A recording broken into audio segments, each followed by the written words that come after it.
अंग्रेजी दवाओं से परेशान है या फिर रोगों से परेशान होकर संसार से उठ जाना चाहते हैं? उठ जाने से पहले नाड़ीवैद क्या क्लब पर आइए और अपने सभी रोगों का आयुर्वेद में सही समाधान पाइए।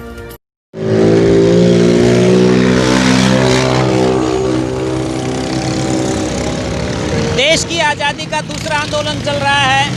80% से ज़्यादा जो किसान इस देश की अर्थव्यवस्था को सुरक्षित रखने के लिए अपनी मेहनत कर रहे हैं, इस पूरे देश का पेट जो भरते हैं, उनके ऊपर अक्सर एक आरोप लगाया जाता है कि इसमें आतंकवादी शामिल हैं, इसमें नक्सलवादी शामिल हैं, इसमें खालिस्तानी शामिल हैं। लेकिन आज कुछ साथी हमारे साथ उपस्थित हैं, उनसे इस बारे में प्रतिक्रिया लेना चाहेंगे। आपका नाम क्या जी? मेरा नाम राजेंद्र कुमार है, मैं पंजाब से आया हूँ सर। क्या कहेंगे आप?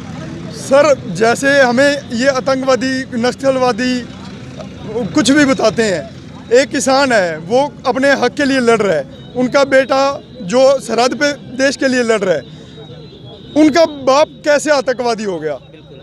अगर या तो उनका बेटा भी आतंकवादी होता ना, वो देश के लिए क्यों लड़ रहा है फिर? यही सरकार से मेरा सवाल है, आपके माध्यम से मुझे इस सवाल का जवाब मिलना चाहिए। दूसरी बात ये भी है, जब संगठन के सारे नेताओं ने ये कह भी दिया कि इनसे हमारा कोई लेना देना नहीं है, उसके बावजूद भी जानबूझ करके आईटी सेल इन चीज़ों को प्रोजेक्ट करती है, तो आप लोग क्या जवाब देंगे? सर ये सब सरकार का ही हाथ है, जो सरकार बोलेगी वही होगा।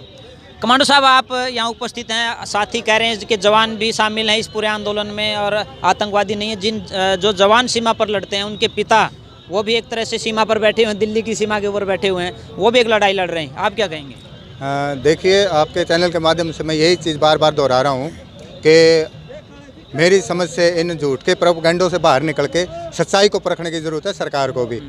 और किसान के बच्चे ही जवान हैं, क्योंकि चाहे वो आर्मी ऑफिसर हो या आर्मी जवान हो, वो किसानों के मजदूरों के बच्चे होते हैं। इसके अलावा शेख साहूकारों के बच्चों की हिम्मत नहीं है वहाँ सरहद पे जाके -40 में जाके लड़ाई लड़े। बिल्कुल ठीक है ना? तो अगर देश के लिए हम लड़ रहे हैं तो हम अपने ज़मीर के लिए, अपनी नस्लों के लिए, फसलों को तो बाद में बताएं, पहले अपनी नस्लों को बचाने का सवाल है, और उस लड़ाई को हम अपने आखिरी सांस तक जारी रखेंगे।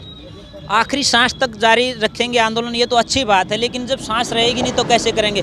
सरकार जानबूझ करके इस आंदोलन को लंबा कर रही है। आपने देखा 8 दौर की वार्ता भी हो गई, किसान अपनी उसी बात पर हैं कि आप लोग इसको वापस लीजिए। फिर मैं आपसे प्रश्न दोहरा रहा हूँ, क्यों नहीं ये सरकार फैसला करती, क्यों नहीं मोदी का दिल पसीजता? पत्रकार महोदय में एक मिनट, मेरी समझ से जो हालात इस सरकार ने देखे हैं, मौजूदा सरकार ने, इन्होंने काफ़ी आंदोलनों को कुचलने की, दबाने की साजिशें जो इनकी रही है वो इस तरीके की रही हैं। उनको कभी खालिस्तानी, कभी उनको दिखा दिया पाकिस्तानी, कभी दिखा दिया कुछ शाहीन बाग का एग्जाम्पल या कोई और। किसानों के साथ भी उन्होंने यही हथकंडे अपनाने की कोशिश करी शुरुआती दौर में। लेकिन ये तो वो कौम है जो उगाना भी जानती है और काटना भी जानती है, एक बात।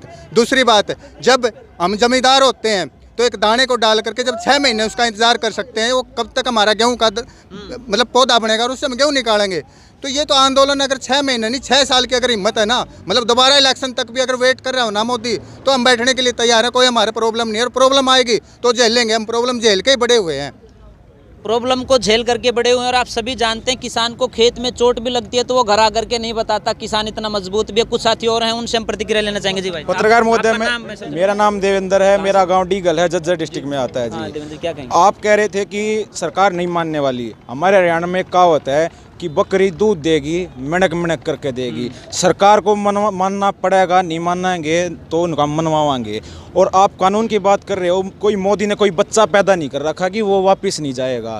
ये बिल्कुल सही है। ये कानून एक बनाया गया था हमारा 2 साल 11 महीने 18 दिन में। हमारा संविधान सबसे बड़ा संविधान है, पूरे विश्व का लिखित संविधान है। उसमें लचीलापन है। वो संविधान कोई ऐसा कठोर नहीं है कि वो बिल्कुल एक बार सत्य हो गया वो चलेगा। उसमें संशोधन किए जा सकती हैं, ऐसी कोई बात नहीं है।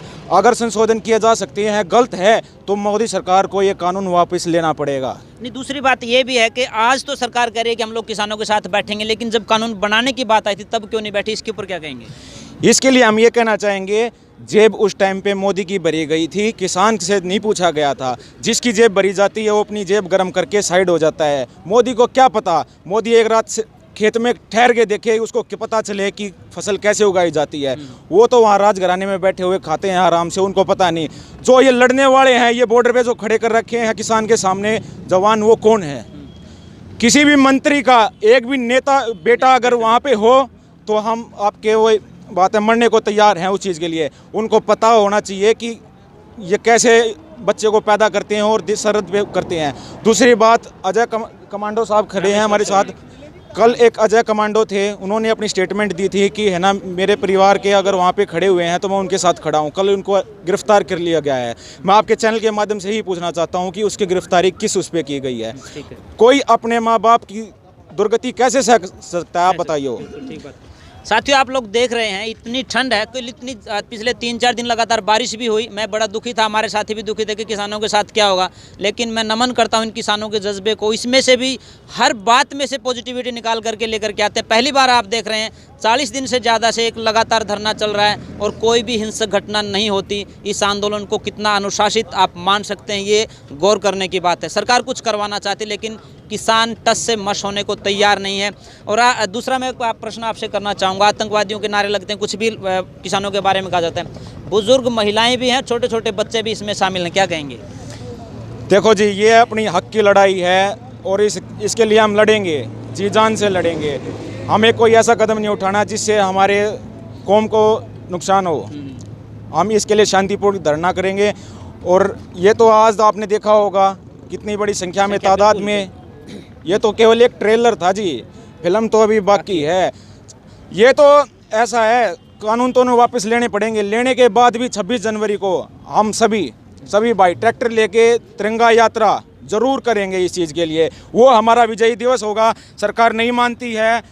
फौजी साहब ने, हमारे कमांडो साहब ने बताया है कि ये 6 दिन, 6 महीने और 6 साल जितना भी सरकार लंबा करना चाहे, उसके लिए हम जी जान से तैयार हैं।